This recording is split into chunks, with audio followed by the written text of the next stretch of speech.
Bueno, estamos con los hermanos de Castro, Armando y Carlos. Retrocedemos a 1981 con la salida de vuestro primer disco, Larga Vida al Rock and Roll. ¿Qué recuerdos tenéis del primer concierto que hicisteis en aquella época? Es difícil precisar, porque de esa misma formación hicimos todo el verano también con el nombre de Coz. Pero creo que el primer concierto que hicimos con el nombre... En el 81 no, eso fue en el 80. En el 80 sí, pero él está hablando... A partir de la publicación del primer disco. De Barón Rojo. De Barón Rojo, correcto. Eso fue en Leganés, creo. Pero tú has hablado de la Navidad Rock and Roll, del disco, ¿no? Sí, a partir de ahí, vuestro primer concierto... Claro, él habla del primer concierto. Yo estaba hablando del primer concierto de Barón Rojo, con el nombre de Barón Rojo. Fue en Leganés en octubre de 1980. El 16 de agosto. El 16 de agosto, yo creo que fue en octubre. La memoria. Son muchos años, son 45 años. 45, falta un mes y medio para 45 años. Una de las preguntas que me hacía un compañero, Yusel, de México, ¿recordáis algún consejo que os haya molestado en su momento, pero que luego os haya ayudado? ¿Que os dieran en su momento a la hora de empezar en la música? ¿No recordáis? Que dedicáramos a otra cosa, me parece.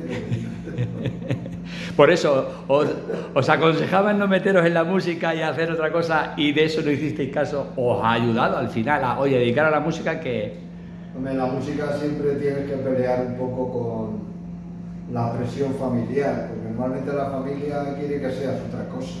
Correcto. Y ha diseñado que tú seas arquitecto y el otro ingeniero y el otro médico, ¿no? Entonces, pero bueno, empiezas y poco a poco ven que te lo empiezas a tomar en serio y al final te ayuda a la familia. O sea, la familia, en nuestro caso, tampoco fue un obstáculo insalvable, sino que acabó un poquito colaborando también con el tema y bueno, se dieron cuenta que no lo tomamos en serio y pues tampoco hubo mucho problema. De ahí viene la siguiente pregunta: ¿qué significa la música en vuestras vidas? Porque al final ha significado todo, ¿no? Sí, como tú bien dices, todo. Es el eje al cual ha girado siempre nuestra vida, para bien y para mal, para todo. En épocas buenas, para bien; en épocas más difíciles, pues para tener que pelear un poco más. Pero en general siempre nuestra vida ha estado girando alrededor del rock. En estos 45 años hemos pasado de la época analógica a la época digital. Y ahora estamos con la inteligencia artificial. ¿Qué opináis o consideráis si va a ser buena para la música o no? Es un futurible, quién sabe. Pero ahora ya sabes que pueden grabar tu propia voz, la pueden coger y hacer un disco. Sí, es posible. Yo es posible, pero creo que está bien hacer uso de las cosas y no abuso de las cosas. Utilizar la inteligencia artificial para bien, para cosas que realmente sea útil y realmente te dé una solución a un problema que realmente vaya a ayudar a, yo que sé, a algo importante, ¿no? Correcto. Yo soy partidario de la inteligencia artificial, ahora que sustituya a todo, que sea ya el eje de la labor creativa, del tocar, de grabar, de todo, pues creo que eso sería un contrasentido, sería una aberración, ¿no? Y acabaríamos odiando la inteligencia artificial, creo yo. Todo está en hacer un uso razonable de lo que hay, igual de lo digital que de lo analógico. De lo analógico todavía se sigue haciendo algún uso en algunas cosas. ¿Ha vuelto el vinilo? Todavía se dice que para algunas cosas está bien lo analógico. A mí lo que más me gusta de la inteligencia artificial es esos vídeos que hacen de coger una foto, por ejemplo, de Lincoln, y de repente le dan vida y le ven moverse y hablar y todo. Sí, sí. Cómo ven la cara de uno en otro, ¿no? Sí, sí, es increíble. Y no sabes la verdad de quién es, si es verdad o no. Sí, sí, yo eso siempre me ha sorprendido mucho, cómo se puede... De ahí es lo que hablaba Armando, que al final el uso razonable y no abusivo que puede ser en ese caso. A mí me da un poco miedo, la verdad es que sí, da respeto en el sentido de que un mal uso pueda generar que vaya en nuestra contra, ¿no? Sí, porque es como cuando veías 2001 la Odisea del espacio, ¿no? el cerebro electrónico ese que ya manejaba todo y dices, algún día va a llegar que los seres humanos no vamos a servir ya para nada, ¿no? Eso te da un poquito miedo, te da un poquito miedo. Pocas bandas llevan, incluso a nivel internacional, la trayectoria que lleváis vosotros de 45 años. ¿Qué consejo le daríais a las nuevas bandas que empiezan para llegar a donde estáis vosotros ahora mismo, a llegar a esos 45 años? Que no es fácil. Yo el único consejo que puedo dar es que se preparen bien, o sea, que practiquen el instrumento, que intenten hacer buenas canciones, que practiquen con la voz, que estudien, que se ejerciten, que ensayen mucho. Es que muy pocos consejos, o sea, aquí descubrir la pólvora no la descubrimos nadie. Ya está descubierta. Tienes que tener constancia, dedicarte a eso y luego tener un mínimo de cabeza, claro. Si tienes la cabeza vacía, pues es muy difícil que puedas hacer cosas impresionantes, ¿no? En la vida y de todo, ¿no? Pero trabajar en serio, tomárselo muy en serio. Yo les aconsejaría que no se drogaran mucho, pero tampoco es un consejo muy útil porque de las grandísimas gente que ha triunfado en esto se ponían hasta el culo de todo, o sea que tampoco sabes si eso es un buen consejo, pero bueno, por lo menos es lo que nosotros hemos hecho. ¿Sí? Me preguntaban desde allá, ¿qué banda conocéis de México o de Latinoamérica y si hay alguna que os haya influenciado? Influenciar es difícil porque no vivimos allí, con lo cual... ¿Y que conozcáis? A algunas, como V8, por ejemplo, que nos telonearon la primera vez que estuvimos en Colombia. Sí, pero... ¿V8? Sí. V8 son argentinos. Digo, Argentinos. Bueno. Que ellos dicen V8. Ajá. Maná son mexicanos. Maná son mexicanos. Los odio profundamente. O sea, no tengo nada en contra de ellos, pero no son de nuestro no son de nuestro estilo. Hay una canción de ellos por ahí y luego un grupo argentino bueno es Rata Blanca, ¿no? Que lleva un montón de años. Y que el mes pasado estuvo por aquí. En Venezuela salió Arcángel, que también tuvo su proyección ahí. Aquí son los nombres que me vienen así rápidamente.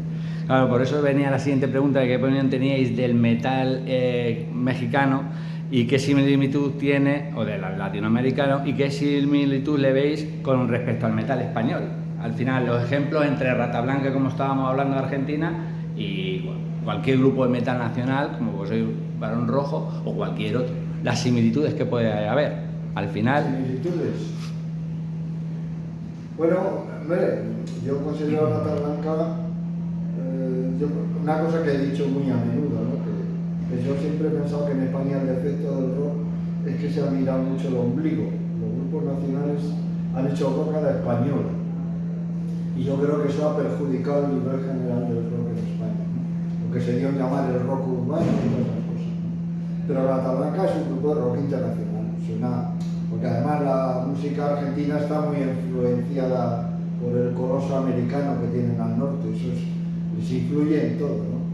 Y yo creo que, bueno, que iban bien encaminados en ese sentido.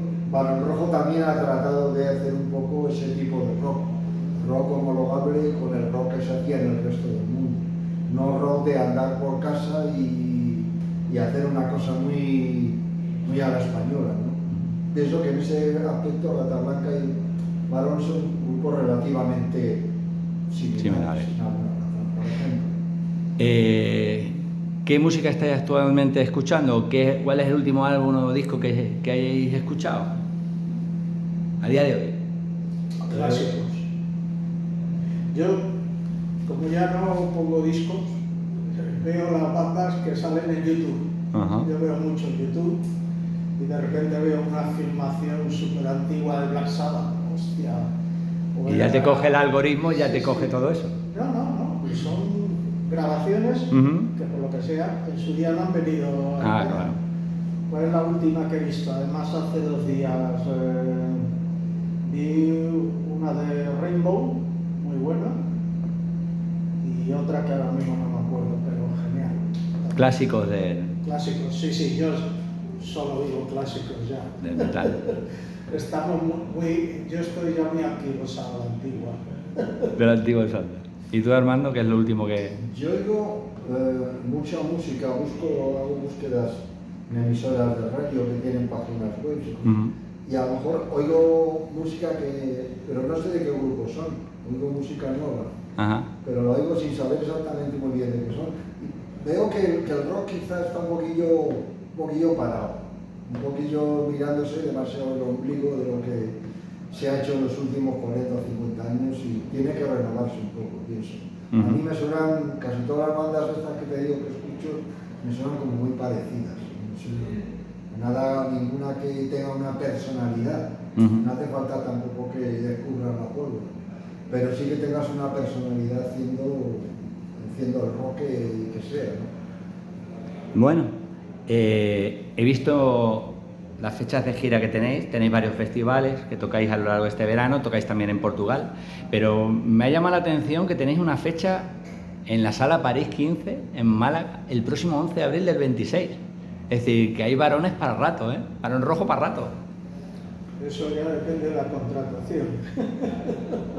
Sí, normalmente una cosa es la contratación de verano, digamos, Sí. Y otra es ya la de invierno. Pero cerrando invierno estamos hablando ya de abril, no de empezar en octubre, noviembre, diciembre. Yo me ha chocado porque además estuve hace 3 meses viendo a Airbun allí y me chocó porque digo, anda, la Sala París 15, que tiene una capacidad considerable y que fácilmente puede llenar Barón Rojo, pero me sorprendió a 11 de abril, a 10 meses vista. Sería que ya estaba cubierta la 26 programación. de noviembre, que estaban a punto, en cuanto confirmen la sala, en la Ribera, en Madrid. Noviembre del 26. Del 26. Pero eso todo ocurre porque no hay fechas. O sea, porque Sí, van cubriendo hay agenda posiblemente. mucho movimiento de grupos y hay que cogerlos, Mm. A mí lo que más me sorprende de la gira actual es que por primera vez en nuestra vida tocamos en Portugal. Sí, no habíamos tocado Nunca. No habíamos tocado nunca. Cosa que habéis tocado incluso en un Reading. Sí, En el 82, hemos 80. tocado en Francia, en Italia, en Alemania, bueno, en Italia no hemos tocado. En En Bélgica, Francia, en Alemania, en Bélgica, en Pero Italia. Portugal, estando aquí, Pero en Portugal tocáis ahora en una nunca concentración motera. Nunca habíamos tocado en Portugal, nunca. Bueno, Por primera vez, 45 años han tenido que pasar. nunca es tarde. en No, Francia, nunca. Si la dicha fuera, ¿no? en Francia al menos hemos tocado 3 o 4 veces. Correcto. Sin embargo, en Portugal nunca. No, pues es lo que me había sorprendido. Por eso, viendo toda la gira, es lo que me había chocado. Y ya para terminar, ¿qué vais a ofrecer esta noche a los rockeros de Puerto Llano? Un concierto. Con varias canciones. He visto que el set es... Muchas de ellas muy conocidas. El set es considerable, ¿eh? Hombre, intentamos que en el concierto no sea siempre el mismo. O sea que dentro de que tienen que ir siempre los temas clásicos, sin los cuales la gente se sentiría muy defraudada, pero sí intentamos un poco diversificar todo el resto del concierto y no tocar siempre las mismas canciones. Tocamos canciones de álbum como Arma Secreta, que es poco conocido, del álbum Desafío, que fue un álbum muy importante para nosotros, del año 1992, en fin. Procuramos diversificar y no que sea siempre el mismo concierto. Y hoy vamos a tocar algunas canciones que hace tiempo que tocamos, vamos a ver. Igual no salen mal por eso. Bueno, algo para todos los lectores y que van a poder comprobar aquí esta entrevista para Latinoamérica en general y para los españoles que también nos siguen. Yo en general mandar un mensaje de agradecimiento a todo el público que nos sigue manteniendo ahí de tantos años, como 45, y que, bueno, pues Barón Rojo en especial, gracias a toda la gente que está en América, en Hispanoamérica, pues bueno, nos ha ayudado muchísimo a mantenernos y a estar ahí. No todos los grupos españoles pueden un poco presumir de hacer siempre giras por América cada 1 o 2 años, como hacemos nosotros. Nos ha dado mucha vida, el público americano por otra parte es súper caliente, súper emotivo, te apoya desde la primera canción, desde el primer acorde hasta el último, y eso un músico en un escenario lo agradece un montón, y desde aquí solo quiero agradecer al público americano, especialmente por lo cálido que es con nosotros. Pues muchas gracias por vuestro tiempo. Muchas gracias a vosotros. Saludos.